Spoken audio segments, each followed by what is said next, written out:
Bismillahirrahmanirrahim. I am Zain and you are watching Techpedia by Zain. If you are a laptop or computer user, then you must know the use of Control plus I, जिसको हम italics भी कहते हैं, जिसे हम अपना जो text है उसे इटैलिसाइज करते हैं, उसको लाइक थोड़ा सा जो वो सिंपल होता है उसको थोड़ा सा तिरछा जो है हमारा टेक्स्ट हो जाता है वर्ड के डॉक्यूमेंट में या हमारे गूगल डॉक्स में। हम किसी भी जगह हम मैट्रिक कोई भी टेक्स्ट जो है वो लिख रहे होते हैं, चाहे वो कोई डॉक्यूमेंट हो या कोई असाइनमेंट हो या कुछ भी। अब इटैलिसाइज हम क्यों करते हैं, उसके बहुत ज़्यादा डिफरेंट रीजंस हैं। मेनली जो उसका रीज़न है वो ये है कि हमारा जो मैटर ऑफ टेक्स्ट है बाकी सारा उससे थोड़ा सा वो एम्फेसाइज हो जाए, थोड़ा सा अलग हो जाए।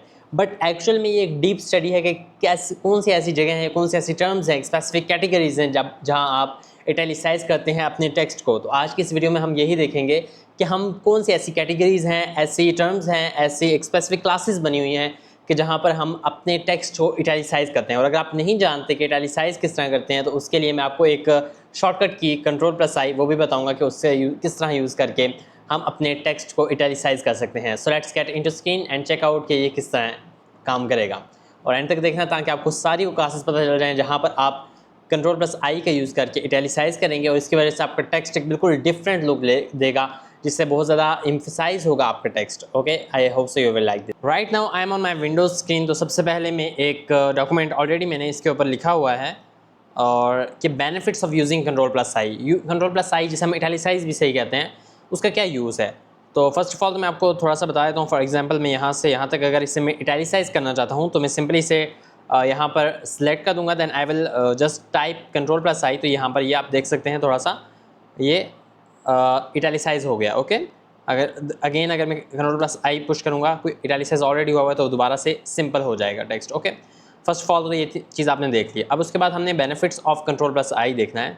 तो फॉर एग्जांपल ये क्विक फॉर्मेटिंग करता है, इंस्टेंटली बहुत जल्दी से आप इस तरह इटैलिसाइज कर सकते हैं अपने टेक्स्ट को without navigating through मीनस।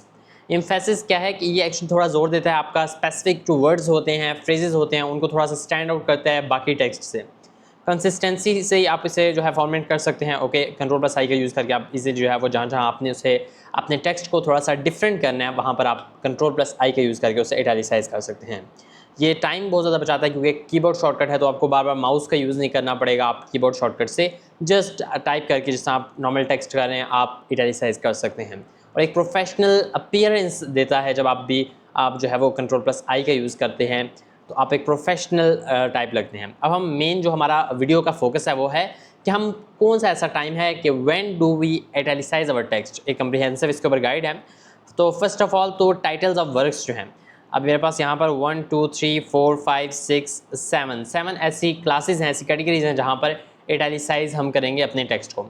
First of all आता है कि आप टाइटल्स ऑफ वर्क्स, कोई भी वर्क हो रहा हो तो उसका जो टाइटल्स हैं उसको जो है हम इटैलिसाइज करते हैं। नॉर्मली एक और चीज़ मैं आपको मेंशन कर दूं कि बिफोर सम टाइम ये होता था कि हम अंडरलाइन करते थे जिसकी वजह से हमारा जो टेक्स्ट है वो थोड़ा सा डिफरेंट लगता था, डिफरेंट उसकी अपीयरेंस लगती थी। बट नाउ टाइम अभी और एज अ प्रोफेशनल लोग जो है काफ़ी ज़्यादा इस चीज़ को यूज़ करते हैं कि वो अपने उस टेक्स्ट को जो उन्होंने स्टैंड आउट करना होता है उसे या तो बोल्ड कर देते हैं या फिर बोल्ड करने के साथ साथ उसे इटैलिक कर देते हैं। ओके, इटैलिसाइज कर देते हैं जिसकी वजह से वो थोड़ा सा डिफरेंट लगता है। फर्स्ट ऑफ ऑल बुक्स हैं, तो ये इसकी एक एग्जांपल है एक सेंटेंस की। आप इसके ऊपर पैराग्राफ फॉर एग्जांपल अगर बुक के रिलेटेड है तो आप ये मेंशन कर सकते हैं। फॉर एग्जांपल एक बुक का नाम है to kill a mockingbird by Harper Lee. तो टू किल अ मॉकिंग बर्ड जो है उसे यहाँ पर आप देख सकते हैं कि यहाँ पर उसे इटैलिसाइज किया गया है। दैन मूवीज़ की अगर हम बात करें तो Steven Spielberg's Jurassic Park revolutionised the use of computer generated imagery in film making. तो ये जो जुरासिक पार्क है, ये जो उस मूवी का नेम है उसे इटैलिसाइज किया गया है यहाँ पर। अब यहाँ पर अगर प्लेस की बात की जाए तो Shakespeare's Hamlet is a timeless tragedy about revenge and indecision. तो शेक्सपियर्स जो हैमलेट है यहाँ पर हैमलेट को इटैलिसाइज किया गया है थोड़ा सा स्टैंड आउट करने के लिए। इस तरह टीवी शोज़ में the critically acclaimed series Breaking Bad follows. Breaking Bad, तो ब्रेकिंग बैड को यहाँ पर इटैलिसाइज किया गया है। I hope so you are getting my point. Okay, we will go down. periodicals जो होते हैं, articles in the New Yorker often delve into in-depth investigations and cultural commentary। तो यहाँ पर जो द न्यू यॉर्कर है यहाँ पर उसका आर्टिकल्स का नेम है, तो इस वजह से इसे थोड़ा सा डिफरेंट उन्होंने इटैलिसाइज कर दिया। Works of Leonardo da विंचीज Mona Lisa. अब ये जो मोनालिसा है ये इटैलिसाइज किया गया है यहाँ पर। One of the world's most famous and enigmatic paintings. Musical compositions Beethoven's symphony number 5, तो ये बीथोवेन्स की जो सिम्फनी नंबर 5 है, सिम्फनी नंबर 5 इसे इटैलिसाइज किया गया है। इस celebrated masterpiece recognised by its iconic opening motive. Emphasis, for example कोई हमने जोर देना है किसी बात के ऊपर, italics can be used to emphasise a word और फ्रेज। किसी वर्ड सिंपल या किसी फ्रेज को अगर हमने एम्फसाइज देना है तब भी हम इटैलिसाइज करते हैं उस टेक्स्ट को। But it's essential to use this sparingly to avoid overdoing it. But इसे हम ऑफन यूज़ नहीं करते। अगर हम इसे ऑफन यूज़ करते हैं तो इसकी जो इफेक्टिवनेस है वो कम हो जाएगी। I was absolutely convinced that she was lying.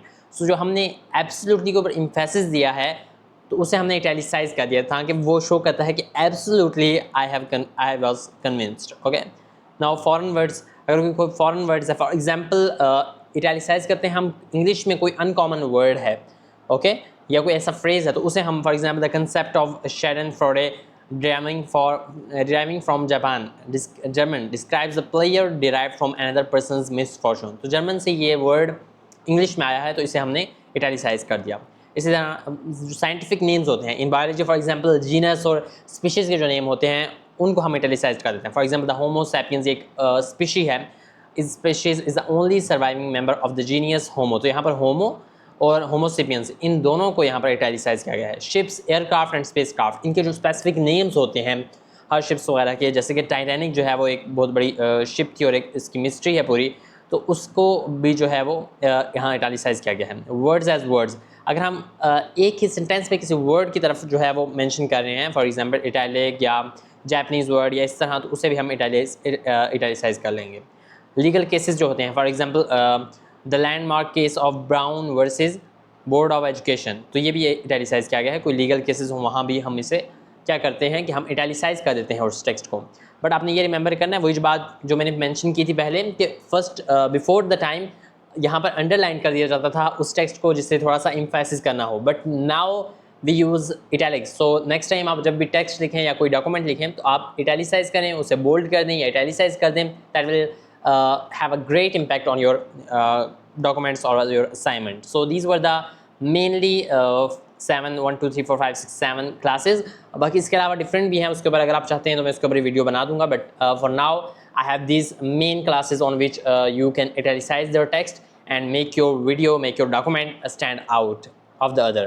I hope so you will like this tutorial. Thank you for watching. If you find this video helpful, don't forget to like, share and subscribe our channel for more such videos. See you in the next video.